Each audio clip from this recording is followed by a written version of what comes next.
ایک مسلمان عورت 3 اوقات میں اللہ کے بے حد قریب ہوتی ہے۔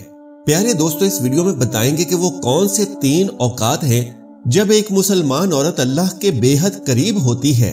لیکن آئیے سب سے پہلے یہ جان لیتے ہیں کہ کسی نیک بخت عورت پر تہمت لگانا کیسا ہے، یعنی کسی عورت کے بارے میں ایسی جھوٹی بات کہنا کہ جو اس عورت میں نہ پائی جاتی ہو، تو پھر اس کی سزا کیا ہے۔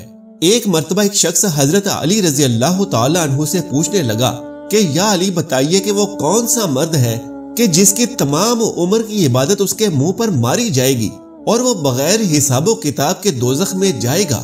بس جیسے ہی یہ پوچھا گیا تو حضرت علی نے فرمایا کہ اے بندہ خدا، یاد رکھنا کہ میں نے اللہ کے رسول سے سنا ہے کہ جو مرد کسی عورت پر تہمت لگاتا ہے تو اللہ اس مرد کی ساری نیکیاں اس کے منہ پر دے مارتا ہے، اور اللہ کے فرشتے اس پر مسلسل لعنت بھیجا کرتے ہیں، اور یوں وہ دنیا میں رسوا ہو جاتا ہے اور آخرت میں کسی بھی نیکی کا صلہ نہیں پاتا۔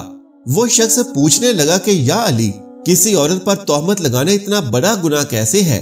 تو حضرت علی رضی اللہ تعالی عنہ نے ارشاد فرمایا کہ اے شخص، کسی پر تہمت لگانا یعنی کسی کی عزت کو قتل کرنا ہے۔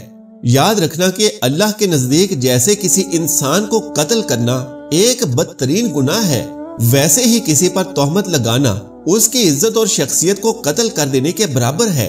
اے شخص، کبھی بھی کسی پر تہمت نہ لگانا، خاص طور سے کسی عورت کے بارے میں کبھی کوئی جھوٹی بات نہ کہنا۔ پیارے دوستو، آئیے اب جانتے ہیں کہ وہ کون سے 3 وقت ہوتے ہیں جب ایک مسلمان عورت اللہ کے سب سے زیادہ قریب ہوتی ہے۔ حضرت علی رضی اللہ تعالی عنہ سے پوچھا گیا کہ اللہ کے سب سے زیادہ نزدیک کون ہے؟ بس جیسے ہی یہ پوچھا گیا تو حضرت علی رضی اللہ تعالی عنہ نے فرمایا، اے بندہ خدا، اللہ کے سب سے زیادہ قریب وہ عورت ہے جو اللہ کے لیے نامحرم سے پردہ کرتی ہے۔ اے بندے، یاد رکھنا کہ اللہ سبحانہ و تعالی نے عورت کو رحمت کا مجسمہ بنایا ہے تاکہ وہ ہر گھر کو اللہ کی رحمت سے بھر دے۔ میں نے اللہ کے رسول سے سنا ہے کہ اللہ نے ہر عورت کے لیے ایک فرشتہ مقرر کیا تاکہ وہ عورت کے دل کی آواز کو سنے اور فوراً اس کی دعا کو اللہ کے دربار میں پہنچا دے۔ لیکن افسوس تو یہ ہے کہ جب ایک عورت بے پردگی اختیار کر کے زندگی گزارتی ہے تو وہ فرشتے اور اللہ کی رحمت عورت سے دور ہوتی جاتی ہے، اور یوں عورت دکھ اور تکلیف کا شکار ہوتی جاتی ہے۔ اے بندہ خدا، یاد رکھنا، کبھی بھی کسی با پردہ عورت کا دل نہ دکھانا، کیونکہ نیک عورت کی بد دعا آسمانوں کو چیرتی ہوئی اللہ کی رضا بن کر کائنات میں نافذ ہو جاتی ہے۔ سبحان اللہ۔ پیارے دوستو، حضرت علی رضی اللہ تعالی عنہ کے فرمان سے ثابت ہے کہ عورت جب با پردہ حالت میں ہوتی ہے تو وہ اللہ کے بے حد قریب ہوتی ہے۔ ناظرین کرام، ایک عورت کا اللہ کے قریب ہونے کا دوسرا وقت وہ ہوتا ہے جب وہ پردے کی حالت میں رہتے ہوئے اپنے گھر کے اندر نماز ادا کرتی ہے۔ ایک مرتبہ ام حمید رضی اللہ تعالی عنہا رسول اللہ صلی اللہ علیہ وآلہ وسلم کے پاس آئیں، کہتی ہیں یا رسول اللہ صلی اللہ علیہ وآلہ وسلم، میرا جی چاہتا ہے کہ میں آپ کے ساتھ نماز پڑھوں۔ سوچیں اس سے بڑی کوئی اور تمنا یا اس سے بڑی کوئی خواہش ہو سکتی ہے؟ رسول اللہ صلی اللہ علیہ وآلہ وسلم کی امامت میں نماز پڑھنے کا موقع مل جائے، اس سے بڑا بھی کوئی خوش نصیب ہو سکتا ہے؟ اچھا، ذرا آگے کی بات بھی غور سے سنیے گا۔ رسول اللہ صلی اللہ علیہ وآلہ وسلم نے فرمایا، میں جانتا ہوں کہ تم میرے ساتھ نماز پڑھنے کو پسند کرتی ہو، لیکن رسول اللہ صلی اللہ علیہ وآلہ وسلم نے فرمایا، جو تم اپنے دار میں یعنی اپنے گھر میں نماز پڑھو گی وہ کسی مسجد میں جا کر پڑھی جانے والی نماز سے بہتر ہے۔ رسول اللہ صلی اللہ علیہ وآلہ وسلم نے فرمایا، چھپ کے جو عورت نماز پڑھے گی وہ سب سے بہتر ہوگی۔ ام حمید رضی اللہ تعالی عنہا نے جب یہ بات سنی تو وہ واپس چلی گئی۔ انہوں نے اپنے گھر کے کونے میں نماز کی جگہ مختص کی جہاں اندھیرا تھا، جہاں کسی کی نظر بھی نہیں پہنچتی تھی۔ رسول اللہ صلی اللہ علیہ وآلہ وسلم کی صحابیہ پھر وہاں ہی نماز پڑھا کرتی، یہاں تک کہ وہ اپنے رب کے پاس چلی گئی۔ پیارے دوستو، ثابت ہوا کہ جب ایک عورت اپنے گھر کے کمرے کے اندر اللہ کی حضور سجدہ ریز ہوتی ہے تو اس وقت وہ سب سے زیادہ اللہ کے قریب ہوتی ہے، پھر وہ جو بھی مانگے اللہ عطا فرماتا ہے۔ پیارے ناظرین، ایک مرتبہ حضرت موسیٰ علیہ السلام نے اللہ سبحانہ و تعالیٰ سے پوچھا کہ اے میرے خالق و مالک، مجھے یہ بتا کہ اس وقت میں یعنی اس موجودہ دور میں تجھے سب سے عزیز کون ہے؟ اللہ تبارک و تعالیٰ نے جواب دیا کہ اے موسیٰ، اگر دیکھنا چاہتے ہو کہ مجھے عزیز کون ہے تو جاؤ کنان کے ایک گاؤں میں، وہاں ایک عورت رہتی ہے، اس کا نام دیال ہے، وہ اس وقت مجھے سب سے زیادہ عزیز ہے۔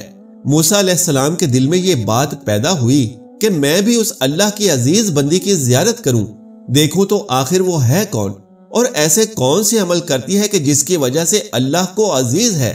موسیٰ علیہ السلام چلتے رہے، بڑھتے رہے، اس گاؤں پہنچے تو کیا دیکھتے ہیں کہ ایک ٹوٹا ہوا گھر ہے، اور اس ٹوٹے ہوئے گھر میں ایک عورت رہتی ہے جس کے نہ ہاتھ ہیں، نہ پاؤں ہیں، اور نہ ہی آنکھیں ہیں، نہ ہی کان، صرف ایک زبان ہے جو اللہ سبحانہ و تعالیٰ کا شکر ادا کر رہی ہے۔ موسیٰ علیہ السلام نے دیکھا اور دل ہی دل میں کہا کہ اے میرے پاک پروردگار، تو نے اس عورت کو کسی نعمت سے نہیں نوازا، پھر بھی یہ تیرا شکر ادا کر رہی ہے، پھر بھی یہ تیرا شکر ادا کر رہی ہے۔ بس موسیٰ علیہ السلام کا یہ سوچنا تھا کہ وہ عورت کہنے لگی، اے موسیٰ، تو اللہ کا نبی ہوگا، لیکن میرے اللہ کے لیے یہ نہ کہو کہ اللہ نے مجھے کچھ نہیں دیا۔ اللہ نے مجھے جو کچھ دیا ہے میں تو اسی کا شکر ادا نہیں کر سکتی۔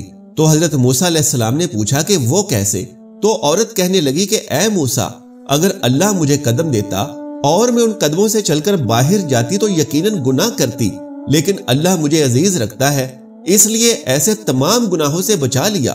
اگر مجھے ہاتھ دیتا تو شاید کہ میں اللہ کی مخلوق پر ظلم کرتی، تو اللہ نے مجھے ان گناہوں سے بھی بچا لیا۔ اگر آنکھیں دیتا تو شاید کہ میں نامحرموں کو دیکھتی، تو اللہ نے مجھے ان گناہوں سے بھی بچا لیا۔ اگر اللہ مجھے کان دیتا تو شاید میں گانا بجانا سنتی، غیبت سنتی، اس لیے اللہ سبحانہ و تعالیٰ نے مجھے ان گناہوں سے بھی بچا لیا۔ صرف مجھے ایک زبان دی ہے تاکہ میں اس زبان سے اس کا شکر ادا کر سکوں، اور اللہ سبحانہ و تعالیٰ نے میری روح کی آنکھوں کو اتنا منور کر دیا ہے کہ میں نے کبھی تمہیں دیکھا ہی نہیں، پھر بھی میں تجھے پہچانتی ہوں۔ تو بتاؤ کہ میں اس کریم اور رحیم اللہ کا شکر کیوں نہ ادا کروں؟ تو پیارے دوستو، یہ سب سن کر موسیٰ علیہ السلام رونے لگے اور کہنے لگے کہ تمہارا ایمان تمہیں اللہ کے قریب کرتا ہے۔ تو ثابت ہوا کہ اگر اللہ کسی عورت پر کوئی آزمائش ڈالتا ہے تو اسے چاہیے کہ اس آزمائش پر راضی ہو جائے اور ہمیشہ اللہ کا شکر بجا لائے، کیونکہ ایسی عورت جو آزمائشوں کے باوجود اللہ کی شکر گزار ہوگی، پھر یہی وہ وقت ہے جب وہ اللہ کے بے حد قریب ہو جاتی ہے۔ اللہ تبارک و تعالیٰ سے دعا ہے کہ نیکی کی بات کو سننے، سمجھنے اور اس پر عمل کرنے کی طاقت و توفیق مرحمت فرمائے، آمین یا رب العالمین۔ پیارے ناظرین، درخواست ہے کہ میری آج کی اس معلوماتی ویڈیو کو لائک اور شیئر کر دیجئے اور میرے اسلامی و اصلاحی چینل کو سبسکرائب کر لیجئے۔ جزاک اللہ خیرن کثیرا۔ اللہ ہم سب کا حامی و ناصر ہو۔